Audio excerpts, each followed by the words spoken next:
السلام عليكم ورحمة الله وبركاته. معاكم أحمد عمرو من قناتكم ايجيبشن كارز.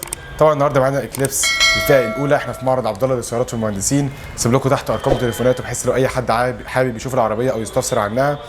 هنشوف إمكانيات العربية، هنشوف الأوبشنز بتاعها. طبعا دي أول فئة ما تنتظرش منها كتير قوي، بس برضو عشان في ناس بتحب تبص لها عشان بتروح لاعتمادية الميتسوبيشي.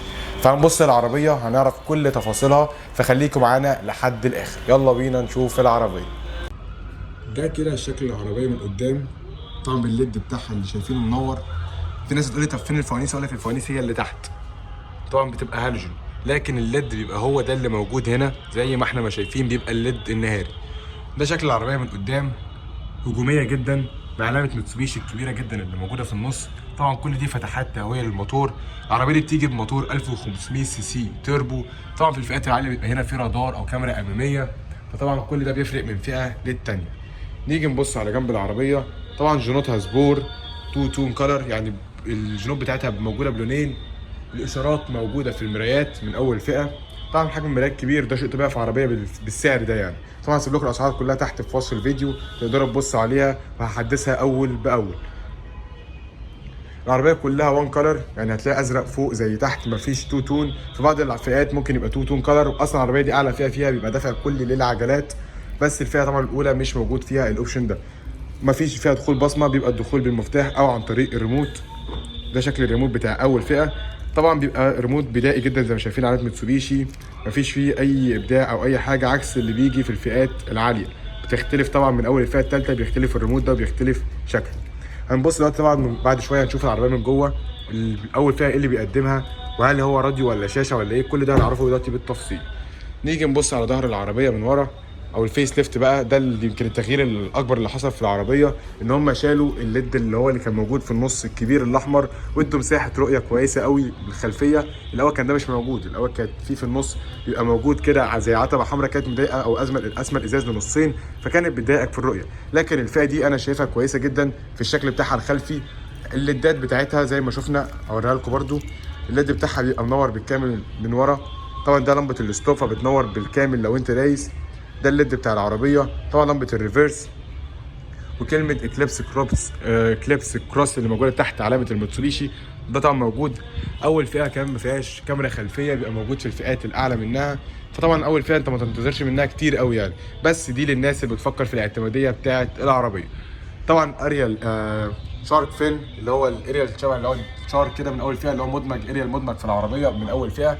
اول فئه لا فيها فتحه سقف ولا فيها بانوراما، ما تنتظرش زي ما قلت لك حاجات كتيره. الاول فيها هو السقف بتاعها عادي، ما فيهوش فتحه سقف كهرباء او بانوراما. نخش يلا بينا جوه العربيه ونشوف كل التفاصيل الداخليه للعربيه. ده كده شكل العربيه من جوه. اول حاجه حابب ابص عليها هي خامات العربيه. طبعا لازم هيكون رابر، هنا رابر ودي رابر، وطبعا لازم يكون رابر لان في الاخر العربيه فوق ال 400,000 جنيه. اي نعم، اول حاجه ضايقتني اول ما دخلت هي الحته دي. هنا ما لقيتش الشاشه التاتش، لقيت راديو كاسيت عادي جدا. عربيه داخله ب 430,000 جنيه في راديو كاسيت، المفروض دي حاجه انقرضت. فالموضوع ده ضايقني جدا الصراحه. كنت شايف ان لا، المفروض دي الشاشه ستاندرد من اول فئه، على الرغم ان انت عامل التكييف اوتوماتيك. يعني انت حاطط اوبشن زي ده ان التكييف بتاعك اوتوماتيك، بس للاسف عامل عامل الراديو عادي، مش عامله شاشه تاتش. حتى الدركسيون تحس ان الدركسيون فقير بالنسبه للعربيه فوق ال 400,000 جنيه. بلوتوث اي نعم مدمج، فيها مالتي فانكشن، فيها تحكم بالسرعه ومحدد السرعه، بس حاسس ان الدركسيون طبيعي، ما فيهوش حاجه تشدك للدركسيون. طبعا العدادات هنا انالوج تمام.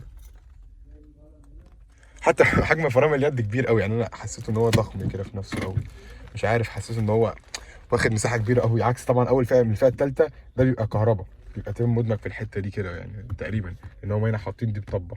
فانا شايف لا، ان اول فئه ما تفكرش فيها قوي لو انت بتهتم قوي بحته الاوبشن او الكلام ده. اول فئه وثاني فئه مش هتلاقي فيهم اللي انت عايزه قوي. ابدا من الفئه الثالثه في الاكليبس وانت طالع. مرايه الحمد لله عاملينها مرايه تعتيم ذاتيه من اول فئه.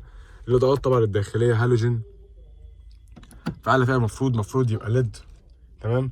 طبعا العربيه بيانو بلاك من قدام، اللي هي الحته دي كلها بيانو بلاك، ومكمل لتحت كمان هنا بيانو بلاك، ومكمل لغايه التابلو تحت برضو كل ده بيانو بلاك، لغايه مثلا الدلاد الوسطي اللي الى حد ما مساحه تخزينه واسعه غويطه، بس مش عريضه قوي، بس غويطه تمام.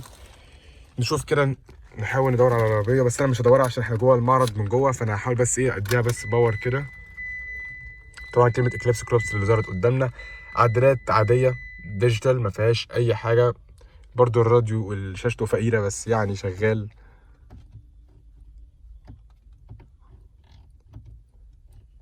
واصلا مش متوصل، نجرب كده الراديو.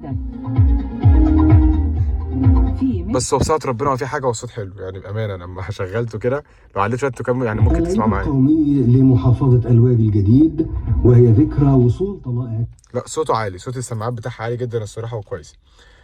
اول فئه بس او اول فئه عموما بيبقى طبعا الحته دي فيها كربون فايبر من هنا. التكييف بتاعها بيبقى مانيوال، بس هو الازاز الامامي فقط في الرفع او في التنزيل. مرايات تحكم كهرباء بس مش ضم كهربائي، هي تحكم كهربائي فقط. ده بيبقى رابر، ده كده بيانو بلاك. هنا برضو الحته دي قماش، وطبعا دي جلد بس يعني مش جلد طري، جلد ناشف قوي كده. مسند مش هيبقى مريح، مش عارف، مش حاسه يبقى مريح. متعب، المسند بتاعها متعب الصراحه، مش مريح. الحته دي بلاستيك كده شبه الكروم، بس هي مش كروم، هي دي بلاستيك. هنا زي ما قلت لكم الحته دي كربون فايبر. انا اسف لو ممكن ابقى قلتها بيانو بلاك، مش فاكر الصراحه، بس هي دي كربون فايبر مش بيانو بلاك.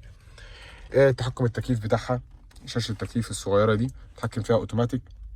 الفتيس الكلام ده كان كل حاجه قدامه. طبعا شيء طبيعي هيكون فرش قماش مش جلد، اول فئه يعني طبيعي ما تنتظرش منها كتير يعني. ده تقريبا كان كل حاجه بالنسبه للعربيه من قدام. نرجع بقى ونشوف العربيه من ورا. ده كده دلوقتي مساحه العربيه من ورا. طبعا المساحه واسعه جدا جدا جدا جدا. انا قدام كنت قاعد مستريح، بالعكس حاسس ان انا قاعد عالي على الارض، والمساحه قدامي واسعه، والقعده هتكفي 3 اشخاص. بس نفق الفتيس يعني نفق الفتيس لا عالي ولا واطي، نفق الفتيس متوسط كده، بس هيبقى مريح يعني. انت مش هتتضايق لو انت قاعد ورا كذا حد. طبعا زي ما شايفين تحت في مخرج 12 فولت كهرباء، عشان لو انت عايز في اي وقت تقدر ان انت يعني تشحن موبايلك. برده كويس جدا ان هو حاطين حاجه زي كده من اول فئه. بس المساحه الصراحه بتاعت العربيه واسعه، وهتشيل 3 افراد مستريحين. ده تقريبا كان كل حاجه بالنسبه للعربيه من ورا. وده شكل التابلو للناس اللي كانت بتسال على شكل التابلو من ورا هيبقى عامل ازاي.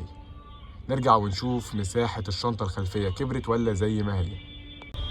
دي مساحه الشنطه الخلفيه اللي بقت اكبر من الجيل اللي فات او اكبر من الشكل اللي فات. الصراحه بقت كويسه جدا. وزي ما قلت لكم هنا الاستبن بتاعها جنوط رياضيه سبور، مش مجرد طاسات، بس عاليه قوي يعني. تحس ان هي واخده من مساحه الشنطه في العلو. وحافه التحميل بتاعه العربيه عاليه قوي على الارض، فمش كل ممكن يستريح، او لو سيده ممكن ما تعرفش تحمل على العربيه بتاعتها بسهوله يعني. بس الشنطه ككل مساحتها بقت اكبر من الجيل اللي فات، وبقت اغوط من الجيل اللي فات. ده كان نهايه الفيديو بتاعنا النهارده. اتمنى يا رب يكون الفيديو عجبكم. كان معاكم احمد عمرو من قناتكم ايجيبشن كارز. طبعا اي تواصل من خلال الواتس على 011 4 38 3854. شفنا العربيه، شفنا كل خاماتها، شفنا ايه الامكانيات اللي بتقدمها الفئه الاولى من ميتسوبيشي اكليبس الفيس ليفت الجديده. طبعا في الاخر دي ترجع لك انت هتفكر فيها، او تروح لفئه ثانيه او تروح لنوع ثاني، دي بترجع لك في الاخر. انا بقدم لك المعلومه واقول لك كل اللي موجود في العربيه، والاختيار بيبقى في الاخر ليك. والسلام عليكم ورحمه الله وبركاته.